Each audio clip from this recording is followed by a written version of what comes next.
Hi, Kaden and Ezra. Today we're going to be learning about science investigation. So how do we find out how things work in the world? Scientists are always learning more about the world God made, whether it's something so small that it can only be seen with a microscope or something as far away that it can only be seen with a telescope. Scientists are always investigating. What makes people want to investigate science? When God designed and created us, He gave us curious minds. Our minds are able to learn new things.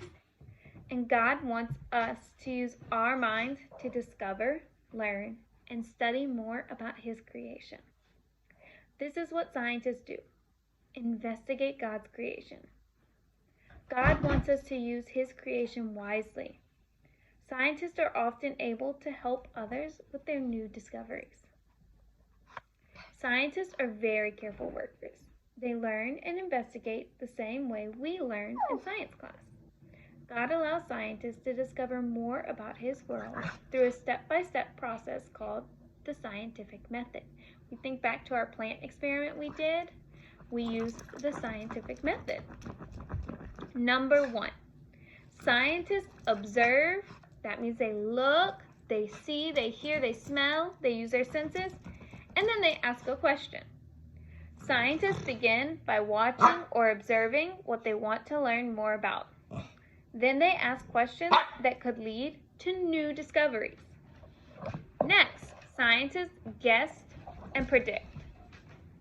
Scientists make new guesses about how or why something will happen. They might make a prediction like this. If I try this, I believe certain things will happen. Next, scientists experiment and gather data. Guesses, however, are not science facts. This is why scientists try to prove that their guesses are correct. They design fair experiments to test their guess or prediction. Sometimes their guesses are right, but sometimes they are wrong. As scientists learn, they write down what they are learning and observing. This is called data. Finally, scientists study data and they share it. Scientists can prove their guesses if their data matches their prediction. Sometimes a scientist may have a wrong guess or prediction about something, but they are still able to learn new science facts as they gather new data. Often, scientists try many experiments before they can find a new science idea or theory. Scientists share what they have learned with other scientists, and more information helps scientists do their jobs.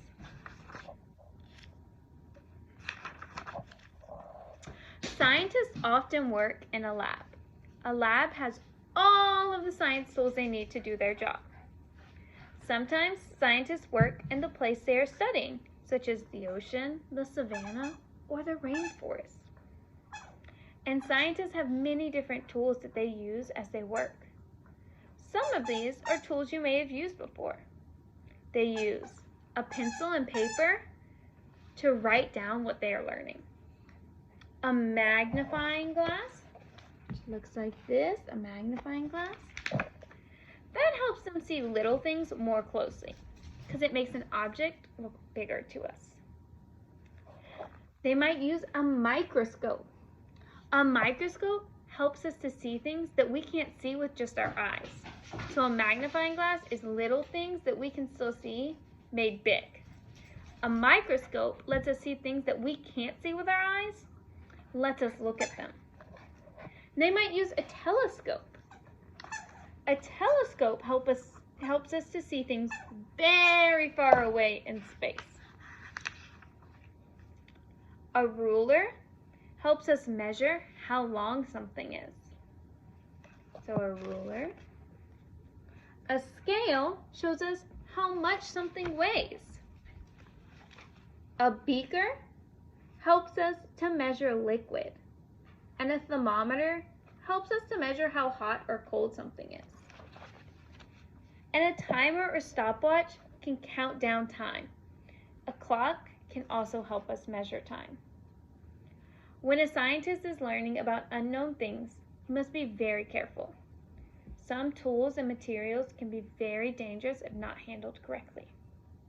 So some safety science tips are: wash your hands before starting an experiment or handling materials.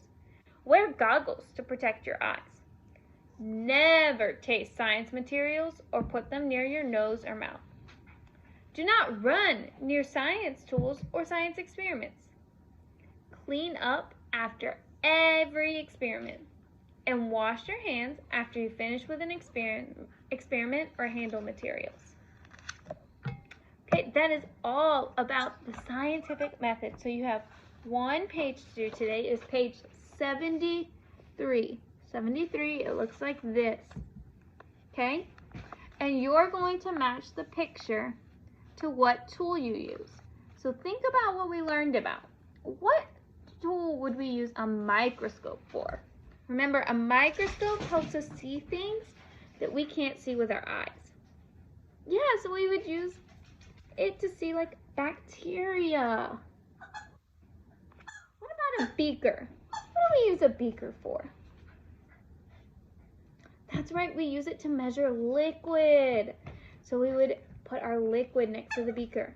Now you try to do the other two on your own, okay? So what do you use a magnifying glass and a telescope for? After that, you will be all done for today.